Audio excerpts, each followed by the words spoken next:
স্থানীয় সময় শনিবার ইসরায়েলের রাজধানী তেল আবিবের রাজপথে জড়ো হন হাজারো মানুষ। সাপ্তাহিক আন্দোলনে ফিলিস্তিনের স্বাধীনতাকামী সংগঠনের কাছে থাকা বাকি জিম্মিদের দ্রুত মুক্তির দাবি জানান তারা। পাশাপাশি দ্বিতীয় ধাপের যুদ্ধবিরতি চুক্তির আগেই বাকি জিম্মিদের ঘরে ফিরিয়ে আনার আহ্বান জানান নেতানিয়াহু প্রশাসনের প্রতি।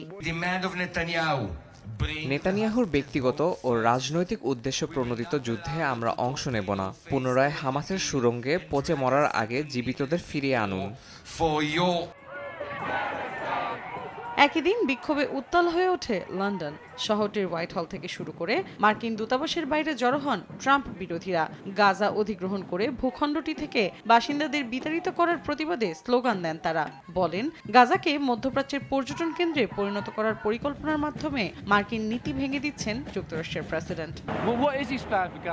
গাজা নিয়ে ট্রাম্পের পরিকল্পনা কি? তিনি কি উপত্যকাটি বিনোদন কেন্দ্র বানাতে চান? এটি হলে প্রজন্ম থেকে প্রজন্ম স্থানান্তর হয়ে যাবে। এটি বর্ণনা করার কোনো ভাষা আমার নেই। ট্রাম্প আসলে বোকার স্বর্গে বাস করছেন।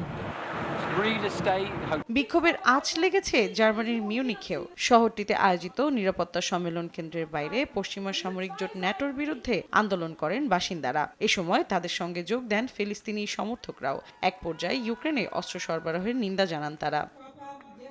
মৌসুমীর সাথী, সময় সংবাদ।